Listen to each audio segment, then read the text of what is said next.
If you've ever read or watched a dystopian novel or book, you're probably familiar with their negative portrayals of the future for humanity. And honestly, lately it seems like they're becoming a reality. With war, rumors of war, recession, protests, as well as growing negativity, the future for humanity at times looks pretty bleak. And in this video I want to go over a couple of reasons why I'm worried about the future for humanity.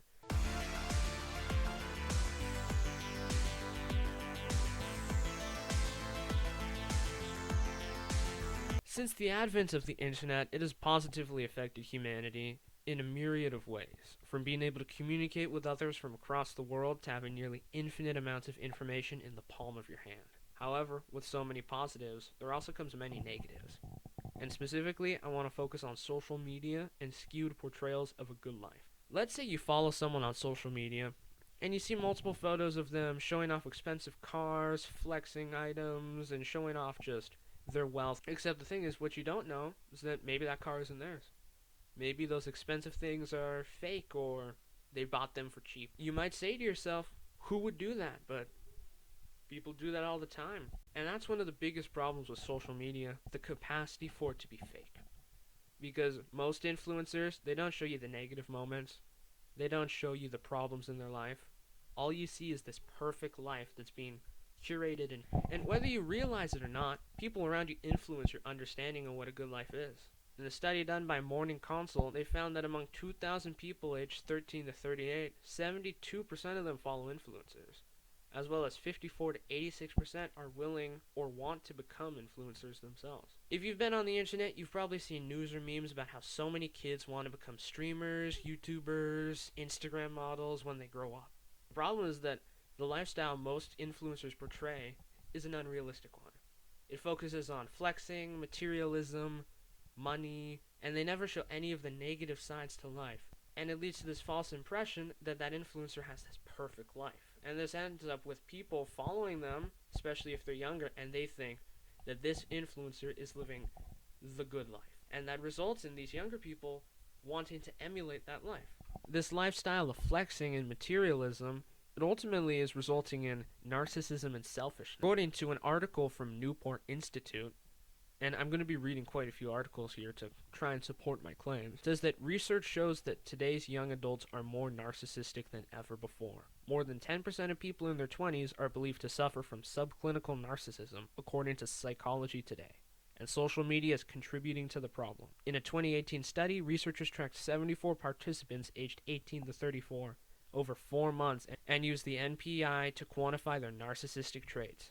Hence, they found that participants who posted large quantities of photos and selfies showed a 25% increase in narcissism. And the article that was mentioned in this article from Psychology Today actually talks about how social media increases people's narcissism by saying social media, while it connects us to others, may actually lead to greater self-centeredness as people strive to make their presence known.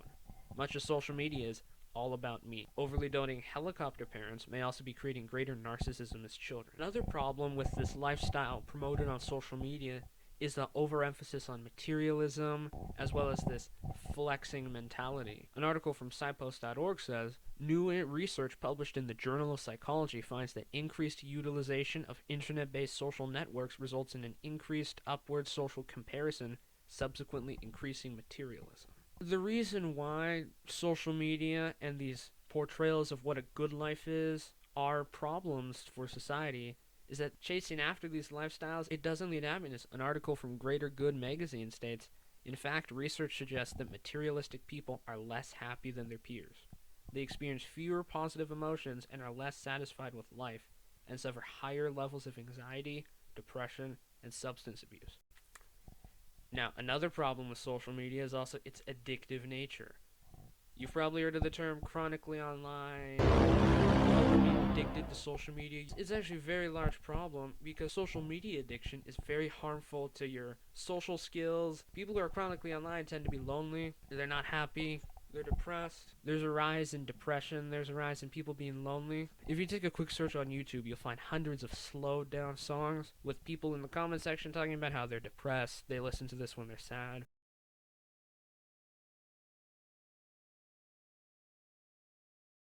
While there are many different reasons for why depression is on the rise, I think that social media and that lifestyle it promotes are big reasons for why depression is on the rise.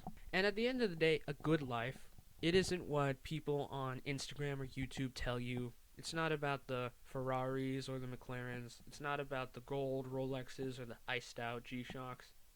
A good life is what you want to live. It's not the life promoted to you by social media. And the problem facing people nowadays is they're being led astray into thinking they need to live a certain way, but that ends up with them depressed and unhappy, unsatisfied in life, is because this lifestyle they think they need to live to be happy isn't attainable, or it's because they're living that life and they realized it doesn't make you happy to focus on materialism or self.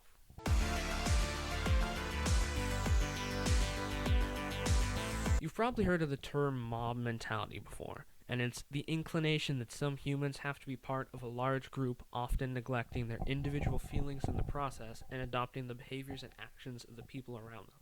A good example of mob mentality is in the book Lord of the Flies. Slight spoilers, but in the story a group of boys are stranded on an island and they slowly devolve into savages. Under a leader named Jack, the boys are all swept away by his actions and they end up blindly following him in this mob mentality state of mind.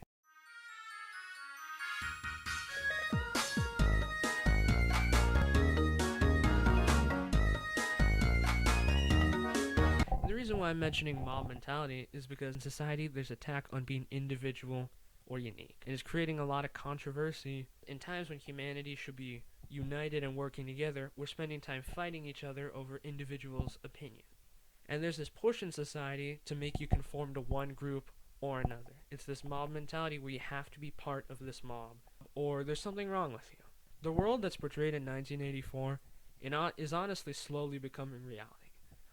With so much cancellation and censorship, you can only really say what most people agree with. If you go against the mainstream, you get canceled. You're ignored, you're cast aside. That's a problem because one of the key aspects of being a human is being unique. We have free will, we have personal opinions, and these are actually basic human rights outlined in the UN's Universal Declaration of Human Rights in Article 1 and Article 19. As surveillance technology gets better and censorship grows stronger, the world just gets closer and closer to becoming a dystopia. In current times, there's been so many protests of people. There's the Canadian Freedom Convoy, Americans protesting birds for some reason, people destroying 5G towers because they thought they took over your brains or something, as well as people storming the Capitol because they couldn't believe Trump lost the election. Rigged. And this is all because people feel they're being controlled, forced to follow a narrative, or they just feel their free will is being attacked. And this attack on being unique and this push towards making people to conform to one thing or another thing is an attack on being human itself. And the fact that the world is getting close to becoming a dystopian society like 1984 should be pretty worrying to you, especially because the definition of a dystopia is an imagined state or society in which there is great suffering or injustice, typically one that is totalitarian or post-apocalyptic.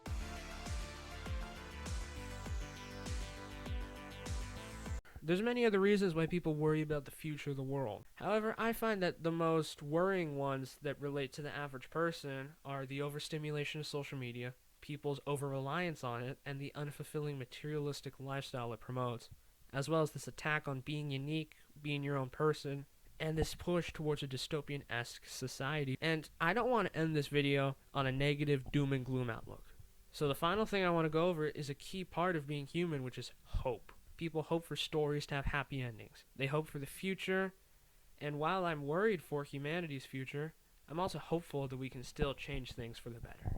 If we look back at history, when things get really bad, sometimes they end up coming back and ultimately ending up better. While there are plenty of things to worry about for the future could also always get better. And I think that it's important for humanity to focus on what makes you happy, to live your best life and do what you want instead of chasing after material goods or living a life you think you need to.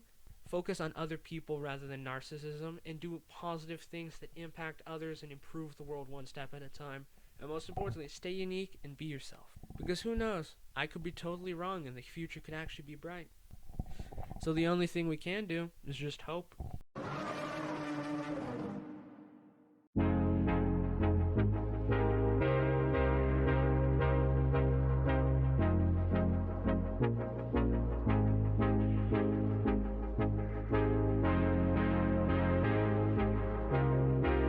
Beta.